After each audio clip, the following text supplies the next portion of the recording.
بسم اللہ الرحمن الرحیم۔ السلام علیکم اسٹوڈنٹس، آج ہم چیپٹر نمبر 2 کریں گے آپ کی 4th ایئر کی بک کا سوشل تھاٹ کا۔ اس میں ہم سب سے پہلے جو مسلم مفکر کریں گے وہ ہے علامہ ابن خلدون، جنہوں نے عمرانیات کی بنیاد ڈالی اور انہیں فادر آف سوشیالوجی کا نام دیا جاتا ہے، کہا جاتا ہے، اور ان کا ایرا ہے 1332 سے 1406 تک۔ ٹھیک ہے، ابن خلدون نے عمرانیات پر بہت گہرے اثرات چھوڑے ہیں، اور ابن خلدون کے جو عمرانی نظریات ہیں وہ ہیں طریقہ کار، میتھڈالوجی۔ سیکنڈ ہے الاسبیہ یا سماجی استحکام کا نظریہ ان کے عمرانی نظریات میں ہے، جسے ہم سوشل سولیڈیرٹی کا نام بھی دیتے ہیں۔ نمبر 3 ہے معاشرے کی پیدائش کا نظریہ۔ ٹھیک ہے، پھر ان کا ایک نظریہ جو ہے معاشرے کی پیدائش کے نظریے کے بعد theory of birth of society کے بعد سماجی تغیر کا نظریہ، سوشل چینج تھیوری، اور اس کے بعد ان کا لاسٹ جو تھیوری ہے، نظریہ ہے، وہ ہے دیہی اور بلدیاتی معاشرے کا نظریہ، رولر اینڈ اربن سوسائٹی۔ ٹھیک ہے، تو یہ نظریات جو ہیں وہ 5 ہیں ان کی۔ آج جو ہے ہم ان کا جو نظریہ ہے اس سے شروع کرنے سے پہلے میں ان کے حالات زندگی پر تھوڑی سی روشنی ڈالوں گی، بایوگرافی اور حالات زندگی۔ تو ابن خلدون پہلے صدی ہجری میں عرب فاتحین نے جب اسپین کو فتح کیا تو بہت سے عرب اسپین جا کر آباد ہو گئے۔ ان میں ایک مشہور قبیلہ کندا بھی آباد ہوا، جس کا ایک فرد خالد بن عثمان بھی تھا۔ یہی وہ خالد تھا جو آگے چل کر خلدون کہلایا۔ خلدون کا گھرانہ اشبیلہ میں بڑے بڑے عہدوں پر فائز رہا۔ 9ویں صدی ہجری میں عیسائیوں کی یورش کی وجہ سے اس خاندان کو افریقہ میں پناہ لینی پڑی، جہاں تیونس کو انہوں نے اپنا وطن بنایا۔ 1332 میں اس خاندان میں عبد الرحمن نامی ایک بچہ پیدا ہوا، جو کہ اپنے جد امجد کی وجہ سے ابن خلدون کے نام سے مشہور ہوا۔ جد امجد کہتے ہیں فور فادرز۔ ان کا سر نیم وہ جو ہے خالد سے خلدون، تو ابن خلدون۔ ابتدائی تعلیم دستور کے مطابق والد سے حاصل کی، عربی زبان و ادب کی تعلیم کے علاوہ قرآن پاک کو حفظ کیا۔ ابن خلدون ذہانت و فطانت کا پیکر تھا۔ اسی ذہانت کے بلبوتے پر وہ شاہی محلات کی سیڑھیوں تک جا پہنچا۔ وہ ایک کامیاب سفیر اور سیاستدان تھا۔ بہرحال ابن خلدون کی تعلیمی مصروفیات اس وقت کے جو علماء تھے ان کو اپنی مقبولیت میں رکاوٹ دکھائی دینے لگی، اور لہٰذا درباری ریشہ دوانیاں اسے ملک بدر کرنے پر مجبور کر دیا۔ ابن خلدون نے بہت ہی کم ایج میں 20 سال کی عمر تھی جب وہ تیونس کے حاکم ابو اسحاق دوم نے ابن خلدون کی خدمات حاصل کریں۔ اس دور میں تیونس کا علم کا مرکز تھا۔ قرآن کریم انہوں نے حفظ کیا، حدیث اور مالکی فقہ پر عبور حاصل کیا تھا۔ بعد ازاں وہ فیس کے سلطان ابو عنان کی خدمت میں چلا گیا، پھر غرناطہ اسپین گیا، لیکن وہاں سے واپس افریقہ ہوا۔ 1377 کے بعد وہ اپنے گھر تیونس میں آ گیا۔ 1382 میں قاہرہ مصر چلا گیا، جہاں باقی زندگی گزاری۔ یہاں قاضی القضاء کے فرائض کے بار انجام دیے۔ کتاب العبر دنیا کی مشہور تاریخ 1382 میں مرتب کی، جس میں عربوں اور بربر قوموں کے حالات ہیں۔ قاہرہ میں 1406 میں 74 سال کی عمر میں اس کا انتقال ہو گیا۔ ابن خلدون کی جو مشہور تصانیف ہیں، ورکس، تصانیف۔ ابن خلدون کی تصانیف کا دائرہ بہت وسیع ہے۔ تصنیف کہتے ہیں جو بکس لکھی ہوتی ہیں، کتابیں لکھی ہوتی ہیں، کام ہوتا ہے۔ فلسفہ، منطق، فقہ و ادب، ریاضی، شرح قصیدہ بردہ اور مقدمہ ابن خلدون کی نمایاں کتاب ہیں، بلکہ ان کی کتاب جو مقدمہ ہے اس کے 10 والیومز ہیں، 10 جلدیں ہیں۔ ابن خلدون نے معاشرہ، ریاست، حکومت، عصبیت اور گروہی زندگی کی ثقافت کو خاص طور پر اپنی تصانیف میں جگہ دی ہے۔ ٹھیک ہے، اب ہم ان کے پہلا ان کا جو عمرانی نظریہ ہے اس کو ہم ڈسکس کرتے ہیں، لیکن اس سے پہلے ابن خلدون کے عمرانی نظریات جو ہیں اس سے پہلے بھی بہت سارے مفکرین تھے جنہوں نے کام کیا تھا۔ یونانی، رومی مفکرین کی بہت سی کتابیں معاشرے کے متعلق موجود تھیں، لیکن کسی نے بھی اس کو آرگنائز نہیں کیا تھا، لیکن ابن خلدون نے ان سے متاثر ہو کر معاشرے کو نئے زاویے سے دیکھنے کی کوشش کی تھی۔ ٹھیک ہے، تو اس طرح ابن خلدون کا کام جو ہے وہ زیادہ نمایاں ہے۔ مارٹینڈل نے لکھا ہے کہ ابن خلدون کے عمرانیت میں خاص دلچسپی تھی، بلکہ بعض مفکرین نے اسے سب سے پہلا اور سچا ماہر عمرانیت بھی قرار دیا ہے۔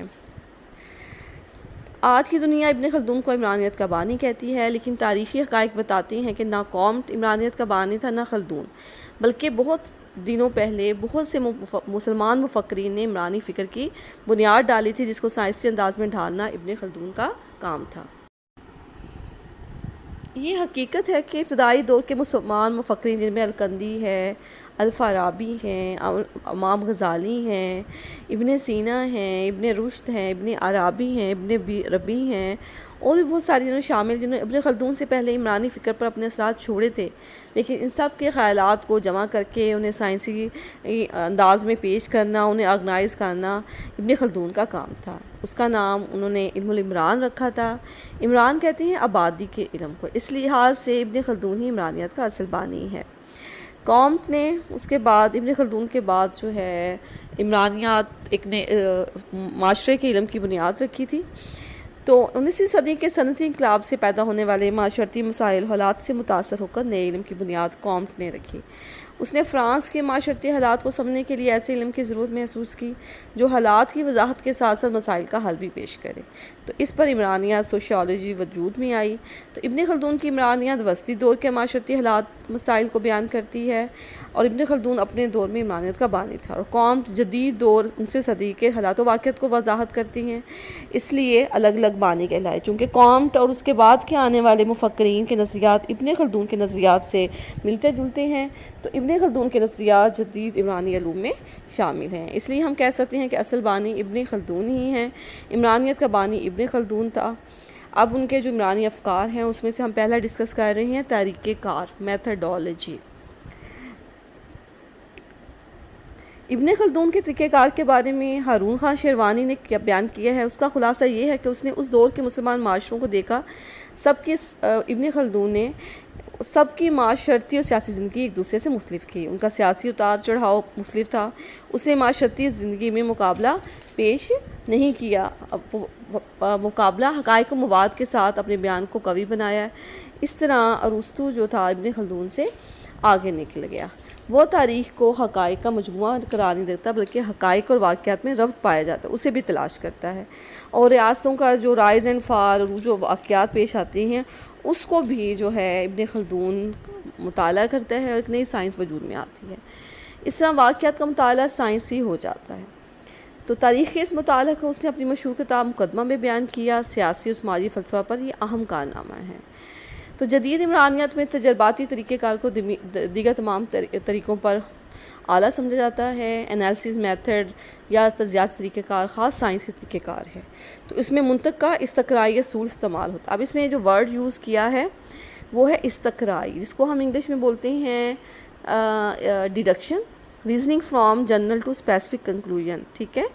تو اس میں کیا ہے کہ ابن خلدون جو ہے انہوں نے کہا کہ کوئی بھی واقعہ جو ہے وہ بغیر کسی وجہ کے نہیں ہوتا، ٹھیک ہے۔ ان کا جو بھی تاریخ دان تو صرف اس وقت کے حالات کو بیان کو لکھتا ہے، پیش کرتا ہے مورخ، جبکہ ان حالات و واقعات کے درمیان جو ہے وہ ایک کڑی، ایک زنجیر کی طرح یہ واقعات ایک دوسرے کے ساتھ جڑے ہوتے ہیں، جتنے بھی تاریخی، سیاسی، معاشرتی حالات و واقعات میں ایک دوسرے سے تعلق پایا جاتا ہے۔ اگر ایک واقعہ سبب بنتا ہے تو دوسرا اس کا مسبب، یعنی کوئی واقعہ ایسا نہیں ہے جو بغیر کسی وجہ کے وجود میں آئے۔ تو یہ اصول آج کی عمرانیات اور دیگر سائنسی علوم میں یہی اصول استعمال ہوتا ہے۔ ابن خلدون عمرانی علوم کا پیشرو ہے، پیش کرنے والا ہے، جیسا کہ اگر سبب ہے اور واقعہ بھی ہے تو یہ کنڈیشن درست ہے، اور اگر سبب ہے اور واقعہ نہیں ہوا تو ایسا نہیں ہو سکتا کہ بغیر سبب کوئی ہے اور واقعہ نہ ہو، ایسا بھی نہیں ہو سکتا۔ تھرڈ کنڈیشن ہے کہ اگر کوئی سبب بھی نہیں ہے پھر واقعہ ہو جائے تو ایسا بھی نہیں ہوتا، اور فورتھ کنڈیشن یہ ہے کہ سبب بھی نہیں ہے اور واقعہ بھی نہیں ہے تو یہ درست ہے۔ تو فرسٹ کنڈیشن جس میں سبب بھی ہے اور واقعہ بھی ہے درست ہے، اور لاسٹ کنڈیشن جس میں اگر سبب بھی نہیں ہے تو واقعہ بھی نہیں ہوگا، یہ کنڈیشنز درست ہیں۔ تو اس طرح انہوں نے کہا کہ اس لحاظ سے یہ منطقی بھی ہے، لاجیکل بھی ہے، سائنسی بھی ہے کہ اگر سبب ہوگا تو واقعہ ہوگا، اور اگر سبب نہیں ہے تو یہ واقعہ نہیں ہوگا۔ تو اس طرح وہ سائنسی علوم کا حصہ نہیں بنے گا۔ اب ہم ان کی بڑا مشہور، جس پر ابن خلدون کا مشہور ہیں اپنی تھیری العصبیہ یا سماجی استحکام کا نظریہ، اس کو ہم دیکھتے ہیں، جس کو تھیری آف العصبیہ یا سوشل سولیڈیرٹی بھی کہا جاتا ہے۔ ابن خلدون نے العصبیہ کا تصور پیش کیا اور بیان کیا کہ یہ وہ قوت ہے جو افراد کو ایک دوسرے کے ساتھ مضبوطی کے ساتھ جوڑتی ہے۔ اس کا یہ نظریہ ہے کہ ریاست کی بنیاد دو میں سے کسی ایک اصول پر قائم ہے۔ وہ کون سے اصول ہیں؟ ایک تو ہے وحدت یا گروہی ذہن کا تصور، جسے عصبیت کہتے ہیں، اور دوسرا ہے مذہب۔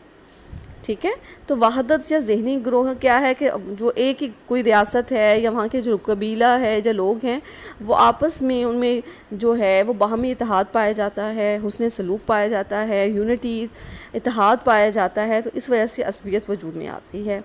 ٹھیک ہے، جس سے معاشرہ اور ریاست قائم ہوتی ہے۔ ٹھیک، تو دوسرا اصول جو ابن خلدون نے بیان کیا وہ ہے مذہب۔ آپ دیکھتے ہیں کہ مذہب ایک ایسی طاقت ہوتی ہے جو لوگوں کو جوڑ کر رکھتی ہے۔ ٹھیک ہے، لوگوں کو یونائٹ کرتی ہے، لوگوں میں یونیفارمٹی جو ہے وہ لے کر آتی ہے۔ یونیفارمٹی مین کہ یکسانیت لے کر آتی ہے، جس کی وجہ سے معاشرہ جو ہے وہ ترقی کرتا ہے۔ مذہب لوگوں میں یکساں رسم و رواج، عادات، کردار، نمونے پیدا کر کے ان میں یکجہتی اور سالمیت بھی پیدا کرتا ہے۔ وہ آپس میں حصہ بن جاتا ہے، اس سے بھی معاشرہ ریاست وجود میں آتی ہے۔ تو دو چیزوں سے معاشرہ یا ریاست وجود میں آ رہا ہے، ایک کون سی ہے؟ وحدت یا گروہی ذہن کا تصور، ٹھیک ہے، وحدت کہتے ہیں یونٹی کو، اور دوسرا ہے مذہب۔ تو مذہب بھی افراد میں لوگوں کو یونیفارمٹی لے کر آتی ہے اور لوگوں کو جوڑ دیتی ہے۔ اس طرح پیغمبروں کا مشن بھی دیکھ لیں کہ ابن خلدون لکھتا ہے کہ ان میں افراد کو ایک دوسرے سے جوڑنے کی اتنی عظیم صلاحیت تھی کہ اس سے افراد میں عصبیت پیدا ہوتی تھی، تو بعد ازاں جو ہے وہ ریاست کا قیام ہو جاتا تھا۔ ابن خلدون نے اس بات پر بھی کہا کہ مذہب ہی وہ اتحادی قوت ہے جس سے ریاست وجود میں آتی ہے۔ آپ دیکھ لیں کہ اتنے صدیوں بعد امائل ڈرخائم جو ہے اس نے ابن خلدون کی یہ بات پر جو ہے اس کو مانا ہے کہ ماہر عمرانیت نے کہا ہے کہ مذہب کے وجود سے معاشرہ قائم ہے، کیونکہ امائل ڈرخائم نے بھی مذہب پر بہت زیادہ کام کیا تھا، تو مذہب کے بغیر معاشرے میں اجتماعی زندگی وجود میں نہیں آ سکتی۔ تو ابن خلدون کا کہنا ہے کہ یکسانیت، عصبیت کی وجہ سے افراد میں گروہی زندگی پیدا ہوتی ہے، قبیلے بنتے ہیں۔ آپ دیکھ لیں کہ قبیلے میں لوگوں کی تعداد کم ہوتی ہے، جتنی زیادہ لوگوں کی تعداد کم ہوتی ہے اتنے ہی زیادہ وہاں پر یونٹی، یکسانیت، اتحاد پایا جاتا ہے، اور افراد میں عصبیت بھی زیادہ پائی جاتی ہے۔ لیکن جب گروہ یا قبیلے ایک دوسرے سے کلیش کرتے ہیں، ان میں کنفلکٹ، تصادم پایا جاتا ہے، تو بھی ریاست قائم ہوتی ہے اور ان جگہوں کو چکاتی ہے، کیونکہ ریاست کا کام ہوتا ہے سیاست جو ہے لا اینڈ آرڈر سچویشن کو برقرار رکھنا، قانون بنانا، لوگوں کی جان و مال کی حفاظت کرنا۔ تو عصبیت یا گروہی زندگی جب کسی طبقہ میں پیدا ہو جاتی ہے تو اس پر کوئی بھی غالب نہیں آ سکتا۔ تو عصبیت اتنی عظیم طاقت ہے جو تمام افراد کو ایک اتحادی قوت بنا دیتی ہے۔ نیز وہ بھی یہ بھی کہتا ہے کہ کوئی بھی مذہبی مشن کامیاب نہیں ہو سکتا جب تک اس میں گروہی زندگی ذہن پیدا نہ ہو جائے۔ تو اس طرح ابن خلدون جو ہے وہ عصبیت کی تعریف اس طرح کرتا ہے کہ کسی گروہ کی وہ مشترکہ خواہش اور گروہ کے افراد میں یکسانیت کے وہ جذبات جو انہیں متحد رکھتے ہیں، عصبیت کہلاتا ہے۔ ٹھیک ہے، کیونکہ عصبیت کے معنی بھی وحدت، اتحاد، ہم آہنگی اور گہری جذباتی وابستگی ہے۔ اور عصبیت کا اوریجن یا مارکس کیا ہے؟ خاندان یا قبیلہ ہے۔ آپ دیکھ لیں خاندان کے اندر بھی وہی خاندان کامیاب ہوتے ہیں، ترقی کرتے ہیں، وہ لوگ جن میں لوگ یونائٹ ہوتے ہیں، جڑے ہوتے ہیں۔ قبیلہ بھی وہی کامیاب ہوتا ہے، ترقی کرتا ہے، اور کوئی اس پر غالب نہیں آتا، جس میں عصبیت پائی جاتی ہے۔ ٹھیک ہے، تو سیاسی کے نظام کے اعتبار سے کوئی قبیلہ کتنا ہی سادہ کیوں نہ ہو، سرداری اور سربراہی کی خواہش فطری طور پر پیدا ہوتی ہے، جس سے باہمی اجتماعی ماحول پروان چڑھتا ہے۔ حکومت کرنے والے کی خواہش کے مطابق جو ہے دفاعی کوشش عمل بھی ہوتی ہے۔ تو قبائل دشمن کے خلاف آپس میں سیاسی و معاشرتی وحدت قائم کر کے فتح یاب ہونے لگتے ہیں، اس لیے اجتماع کا بہترین ذریعہ کیا ہے؟ عصبیت کہلاتا ہے۔ اس کا یہ بھی ہے کہ انسان کے اندر اپنے خاندان کے لیے، اپنے قبیلے کے لیے، اپنے ہی وطن کے لوگوں کے لیے بہت زیادہ محبت پائی جاتی ہے، یہ ایک نیچرلی فطری جذبہ ہے۔ اس کی وجہ سے بھی جو ہے وہ عصبیت جو ہوتی ہے وہ اسٹرانگ ہوتی ہے۔ اب دیکھ لیں کہ داخلی فسادات کی روک تھام، جو داخلی جو قبیلے یا کسی ملک یا ریاست یا گروہ کے اندر جو جھگڑے ہوتے ہیں، اس کی روک تھام کے لیے قبیلے کے سربراہ ہی کرتے ہیں، اور بیرونی مقابلوں کے لیے جو ہے مجاہد کام آتے ہیں، جن کے اندر عصبیت کا جذبہ لازمی طور پر پایا جاتا ہے۔ تو ابن خلدون اس سلسلے میں یہ نظریہ پیش کرتے ہیں کہ رشتہ داری یا گہری نسبت کے وغیرہ کے علاوہ عصبیت مذہب یا دین کے ذریعے بھی حاصل ہوتی ہے۔ اس سے بھی جو ہے آپ دیکھ لیں کہ ایسی قومیں بہت ساری جو ہے ریسرچی سے پتہ چلتا ہے کہ ایسی قومیں جن میں لادینیت پائی جاتی ہے، لادینیت میں کوئی دین نہیں ہے، وہ میدان زندگی سے جلدی بھاگ لیتی ہیں، لیکن وہ اقوام عالم جو اپنے مذہب سے گہرا لگاؤ رکھتی ہیں، مذہبی قوانین و ضوابط پر عمل پیرا ہوتی ہیں، وہ اپنی مذہبی جوش و خروش کی بدولت بھاری اور وسیع سلطنت کے فاتح قرار پاتے ہیں۔ تو مثلا قرون اولیٰ میں اسلامی فتوحات کا سب سے بڑا سبب یہی عصبیت تھی، جس کی وجہ سے کیس و کسرا کی حکومتیں جو ہیں وہ ختم ہو گئی تھیں۔ ٹھیک ہے، ابن خلدون بھی یہی بات کرتا ہے کہ ایک عصبیت اور ایک مذہب جو ہے وہ معاشرے اور ریاست کے قیام کے لیے جو ہے وہ ناگزیر ہے۔ ناگزیر مین ضروری ہے۔ ٹھیک ہے، تو عصبیت کی وجہ سے ایک ایسا جذبہ ہوتا ہے جو افراد کو جوڑتا ہے۔ قبائل بھی اس وقت تک کامیاب ہوتے ہیں، ترقی کرتے ہیں، مضبوط ہوتے ہیں جب وہ اپنی قوت و عصبیت کی حفاظت کرتے ہیں۔ تو عصبیت ہی کیا ہے؟ قبیلے کی بنیاد ہے۔ اس کے بغیر کوئی بھی جو قبیلہ نہ زندہ رہ سکتا ہے، نہ ہی دشمن کا مقابلہ کر سکتا ہے۔ تو ابن خلدون اس بات پر کہتے ہیں، ضرور زور دیتے ہیں کہ صرف عصبیت رکھنے والے قبائل ہی کامیابی فتح کامرانی حاصل کر سکتے ہیں۔ ٹھیک ہے، اور اس کے علاوہ اگر عصبیت کمزور پڑ جاتی ہے، اب عصبیت کب کمزور پڑتی ہے؟ جب وہ قبیلہ، گروہ، خاندان یا ریاست یا ملک جو ہے ان میں اس کا جو طبقہ، حکمران طبقہ ہے، جب وہ عیش و عشرت میں پڑ جاتا ہے، آسائشوں میں پڑ جاتا ہے، تو پھر کیا ہوتا ہے؟ ان میں عیش پسندی بڑھ جاتی ہے، ان کی عصبیت، شجاعت، بہادری کمزور پڑ جاتی ہے، ان میں عصبیت جو ہے وہ کم پڑ جاتی ہے۔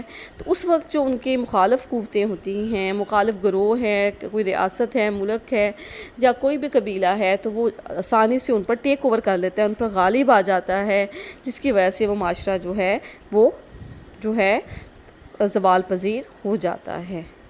ٹھیک ہے، تو کسی بھی مختصر کیا ہوا کہ کسی بھی قوم کی طاقت و قوت و طاقت کا چشمہ جو ہے وہ عصبیت ہے۔ اس قوت کی بنا پر قبائل دوسرے سے منسلک رہتے ہیں، اور یہی اتحادی قبیلے اگر تعیشات میں پڑ جائیں، کھٹن مرحل زندگی سے نہیں گزرتے، تو محنت و لگن سے جی چرانا شروع ہو جاتی ہیں، تو ان میں عصبیت جو ہے وہ کمزور پڑ جاتی ہے، ان کا عروج جو ہے وہ زوال میں تبدیل ہو جاتا ہے۔ اب مسلم ممالک کی دیکھ لیں، مسلم قوموں کی بھی دیکھ لیں، تاریخ بھری پڑی ہے کہ کیا ہوا تھا کہ مسلمان بھی اس لیے زوال پذیری کا شکار ہوئے کہ ان میں جب عصبیت جو ہے وہ کمزور پڑ گئی۔ مارٹنڈل کہتا ہے کہ ابن خلدون کی عمرانیت کی روح اس کا تصور عصبیہ ہے، جس کا ترجمہ اس نے سوشل سولیڈیرٹی یا پھر سماجی استحکام سے کیا ہے۔ وہ کہتا ہے کہ انسانی معاشرہ اہم ضرورت کے تحت وجود میں آتا ہے۔ ہمیں پہلے بھی اس پر بہت سارے مفکرین نے کہا ہے کہ معاشرہ جو ہے وہ ضرورت کی وجہ سے ہوتا ہے، کہ مین از اے سوشل اینیمل، جیسے کہ ارسطو کہتا ہے۔ تو فرد معاشرے کے بغیر نہیں رہ سکتا، کیونکہ اسے اپنی ضروریات کو پورا کرنے کے لیے، اپنی کنٹینیوٹی آف جنریشن، انسانی نسل کی بقا کے لیے جو ہے وہ دوسرے لوگوں کی ضرورت پڑتی ہے۔ نیز وہ یہ بھی لکھتا ہے مارٹنڈل کے معاشرہ ریاست دونوں میں یک وقت اکٹھے وجود میں آتے ہیں۔ تو سب سے اہم واقعہ تو سماجی استحکام ہے، جو خونی رشتوں میں مسلم خاندانوں سے وجود میں آتا ہے۔ اس سے چھوٹے چھوٹے معاشرے وجود میں آتے ہیں، ان میں پڑوسیوں سے تعلقات، عام زندگی کے حالات پائے جاتے ہیں، سماجی تفاعل عام ہوتا ہے، اس سے سماجی استحکام وجود میں آتا ہے۔ خانہ بدوش معاشرے میں سماجی استحکام کی قوت سب سے زیادہ ہوتی ہے۔ خانہ بدوش معاشرے مستقل طور پر ایک دوسرے کی امداد کے محتاج ہوتے ہیں۔ مذہب سماجی استحکام کے کام کرنے میں نہایت قابل ہے۔ اب ہم بات کرتے ہیں کہ اتنے سالوں بعد، اتنے عرصے بعد ابن خلدون کا جو العصبیہ کا نظریہ ہے وہ امائل ڈرخائم کے سماجی استحکام کے نظریے سے کس طرح جو ہے وہ ملتا ہے۔ العصبیہ میں یکسانیت کی بنیاد پر لوگوں میں گروہی زندگی پائی جاتی ہے۔ یہ بات کون کر رہا ہے؟ ابن خلدون۔ ٹھیک ہے، یکسانیت، ہوموجینٹی، آپ نے ورڈ سنے ہوں گے، ہوموجینٹی، ہیٹروجینٹی۔ تو ہوموجینٹی کہتے ہیں یکسانیت کو، اور ہیٹرو مین مختلف ہونا، اختلاف پایا جانا۔ تو یکسانیت کے یہی جذبات افراد میں اتحادی قوت پیدا کرتے ہیں، جس سے ان میں شدید قوت پیدا ہوتی ہے۔ تو ڈرخائم نے یکسانیت کی بنیاد پر معاشرے میں مکان استحکام، سوشل سولیڈیرٹی بتائی، اس وجہ سے کلیکٹیو کانشیس اجتماعی ضمیر کی قوت کو مضبوط تر کہا ہے۔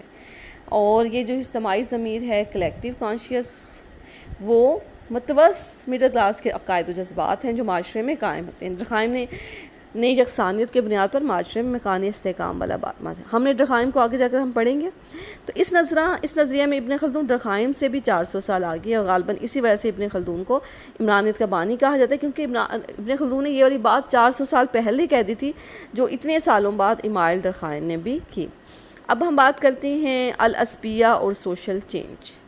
عصبیہ وہ قوت ہے، ہم بات کر چکے ہیں، کہ جو افراد کو متحد رکھتی ہے، قوموں قبیلوں کو جوڑتی ہے، اور جب یہ طاقت کمزور پڑ جاتی ہے تو وہ گروہ، قبیلے، معاشرے جو ہیں وہ بکھر جاتے ہیں، ان میں زوال پذیری کا شکار ہو جاتے ہیں، جس سے پھر کیا ہوتا ہے، پھر اس معاشرے میں سوشل چینج ہو جاتا ہے۔ نئے گروہ، قبیلے، حکومتیں قائم ہوتی ہیں جو معاشرے میں تبدیلی کی وجہ بنتے ہیں۔ اس طرح عصبیہ سماجی تغیر، تبدیلی کی وجہ بنتا ہے، اور اگر دونوں کنڈیشنز میں اگر عصبیت کمزور پڑتی ہے تب بھی معاشرے میں سوشل چینج آتا ہے، اور اگر عصبیت جو ہے مضبوط ہو جاتی ہے پہلے سے زیادہ تب بھی معاشرے میں سوشل چینج آتا ہے۔ تو یہ نظریہ تھا ابن خلدون کا العصبیہ، جس میں انہوں نے بات کی کہ دو قوتیں ہیں، العصبیہ اور مذہب، جو قوموں، ریاستوں، گروہ، خاندان کو جوڑ کر رکھتی ہے۔ اب ہم بات کرتے ہیں ابن خلدون کے جو ہے تیسرا جو ان کی ہے معاشرے کی پیدائش کا نظریہ، اس کو ہم آج تھوڑا سا ڈسکس کرتے ہیں۔ تو معاشرے کی پیدائش کا نظریہ بھی ابن خلدون نے اس طرح پیش کیا ہے کہ فرد اکیلا اپنی زندگی نہیں گزار سکتا، اسے دوسرے لوگوں کی ضرورت ہوتی ہے۔ آپ بھی دیکھتے ہیں کہ ہم اکیلے ہر چیز تو نہیں اگا سکتے، نہ پیدا کر سکتے، نہ بنا سکتے، ہمیں دوسرے لوگوں کی ضرورت پڑتی ہے۔ تو دوسروں کی مدد کے بغیر اسے زیادہ وقت لگے گا کہ وہ ان چیزوں سے زندہ رہ سکے۔ تو اللہ تعالیٰ نے انسان کو یہ صلاحیت بخشی ہے کہ وہ دوسروں سے تعاون کرنے کے قابل ہو جائے۔ تو جب لوگ آپس میں ایک دوسرے سے تعاون کرتے ہیں، ایک دوسرے سے فائدہ اٹھاتے ہیں، تو مکمل تعاون کے نتیجے میں ایک پیچیدہ سماجی مرحلہ، جس کو ہم سوشل پروسیس کا نام دیتے ہیں، وجود میں آتا ہے۔ اور اس سے پھر کیا وجود میں آتا ہے، اس پروسیس کو ہم بلدیاتی عمل، اربنائزیشن کا نام دیتے ہیں، اور ابن خلدون نے اس کا نام تمدن شہر رکھا ہے۔ تو انسان کو اپنی ضرورت پوری کرنے کے لیے ایسی سماجی تنظیم کی ضرورت پڑتی ہے، وہ اپنی مادی اور دیگر ضروریات پوری کر سکے۔ تو پہلے بھی ارسطوٹل بھی جیسے کہتا ہے کہ مین از اے سوشل اینیمل، انسان حیوان ہے، اور جب ان میں مناسب طریقے سے تعاون ہو جاتا ہے، معاشرتی تنظیم پیدا ہوتی ہے۔ لیکن یہ بھی تو ہوتا ہے کہ جب معاشرتی تنظیم ہو جاتی ہے تو ہر وقت تو معاشرے میں تعاون کی فضا نہیں رہتی نا، لوگ ایک دوسرے سے لڑائی جھگڑا بھی کرتے ہیں، کنفلکٹ بھی پایا جاتا ہے، ایک دوسرے کے حق کرنے کی کوشش کرتے ہیں، حق چھیننے کی کوشش کرتے ہیں، دوسرے کی جان مال کو لینے کی کوشش کرتے ہیں۔ تو ان پر انصاف کی حکمرانی تب بھی ہوتی ہے جب ایک آدمی دوسرے کے حق کو نہ دبائے، ایک دوسرے کا جو ہے حقوق کی حفاظت کرے۔ تو ابن خلدون نے ایک آدمی کا ایسا دباؤ جو دوسروں پر طاری، ابن خلدون نے اسے دازہ کے نام سے پکارا ہے۔ تو ابن خلدون نے کہا کہ جب سماجی تنظیم قائم ہو جائے تو اس کے بعد سویلائزیشن کا دور شروع ہو جاتا ہے، یعنی عمران سویلائزیشن وجود میں آتی ہے۔ یہ عربی زبان کا لفظ ہے عمران، جس کے معنی ہیں بنانا یا فروغ پانے کے ہیں، لیکن ابن خلدون نے اس کو آبادی کے معنی میں استعمال کیا ہے۔ ابن خلدون نے کہا کہ جب تعاون وسیع بنیاد پر قائم ہو جاتا ہے، وسیع طاقتور ریاست وجود میں آتی ہے، کیونکہ ریاست لوگوں کے جو جھگڑے ہوتے ہیں ان کو چکاتی ہے، لا اینڈ آرڈر سچویشن کو برقرار رکھتی ہے، تو اس حالت کو اس نے العصبیہ یا سماجی استحکام یا گروہی شعور کہا ہے۔ اور ایسے گروہ کے افراد جو دوسرے سے گہرا ربط کرتے ہیں، تعاون کرتے ہیں، تو ایک رشتہ دار گروہ، کلین جو ہے وجود میں لاتے ہیں۔ تو اسے قبیلہ بھی اس نے کہا، یعنی اس گروہ میں شامل تمام افراد اپنا تعلق ایک مشترک آباء و اجداد سے، انسیسٹری سے یا فور فادر سے بتاتے ہیں۔ تو اس طرح جو ہے جب افراد آپس میں تعاون کرتے ہیں تو گروہی زندگی وجود میں آتی ہے، معاشرہ کی ابتدا ہو جاتی ہے، کیونکہ معاشرے کی جو بنیاد ہے وہ گروہ ہے، ٹھیک ہے۔ اور آپ پہلے بھی پڑھ چکے ہیں کہ گروہ کیا ہوتا ہے، جب دو یا اس سے زیادہ افراد ایک دوسرے کے ساتھ انٹریکٹ کرتے ہیں تو گروہ وجود میں آتا ہے۔ تو معاشرے کی بنیاد کس پر ہوئی؟ گروہ پر ہوئی۔ تو اس کے ساتھ میں جو فیکٹرز، عوامل موجود ہیں اس کو بنانے میں، ان کے سٹرکچر میں، ان میں افراد کی باہمی ضروریات زندگی سر فہرست ہے، کیونکہ جب دو افراد اس وقت ایک دوسرے سے انٹریکٹ کرتے ہیں جب انہیں کسی چیز کی ضرورت ہوتی ہے، تبھی وہ دوسرے سے انٹریکٹ کرتے ہیں، انٹریکشن کرتے ہیں۔ اس کے علاوہ یہ تعاون ایک دوسرے کے مابین گہرے تعلق کو وجود میں لاتا ہے۔ تو تعاون جو ہے ایک مین ایلیمنٹ ہے جس سے جو ہے گروہ، اور گروہ سے پھر سویلائزیشن، معاشرات جو ہے وجود میں آتا ہے۔ ٹھیک ہے، اور تعاون سے معاشرتی تنظیم وجود میں آتی ہے جس سے سویلائزیشن ثقافت قائم ہوتی ہے، اور ان عوامل میں انصاف سب سے اہم عنصر ہے۔ اگر انصاف نہیں ہوگا، لا اینڈ آرڈر سچویشن برقرار نہیں ہوگی، تو پھر کیا ہوگا؟ معاشرے میں جنگل کا قانون ہو جائے گا، کسی کی جان و مال کو تحفظ حاصل نہیں ہوگا، تو جس کے قیام سے جابر کسی کمزور پر جبر نہیں کر سکتے، ایسا ہوتا تو لوگ ایک دوسرے کو زندہ نہ چھوڑتے۔ تو یہ سارے عوامل جو ہوتے ہیں وہ معاشرے کی تشکیل میں اہم کردار ادا کرتے ہیں۔ تو سب سے ایلیمنٹ کیا ہے؟ تعاون کرنا، اور لوگ تعاون تب کرتے ہیں جب ایک دوسرے کی ضروریات کو پورا کرتے ہیں، تب بھی گروہ وجود میں آتا ہے، سوشل پروسیس ہوتا ہے جس کو اس نے پھر اربنائزیشن کا نام دیا، سماجی تنظیم وجود میں آتی ہے۔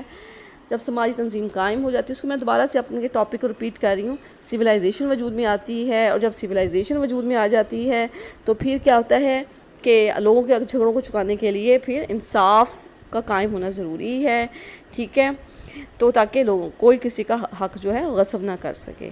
تو اس میں تعاون جو ہے وہ سب سے بڑا امپورٹنٹ جو ہے وہ ایلیمنٹ ہے۔ تو اسٹوڈنٹس، آج میں نے آپ کو 3 جو ہیں وہ تھیریز کرائی ہیں، ابن خلدون کی میتھڈالوجی، سیکنڈ ہے الاسبیہ، اور تھرڈ جو ہے وہ میں نے آپ لوگوں کو کروایا ہے معاشرے کی پیدائش کا نظریہ۔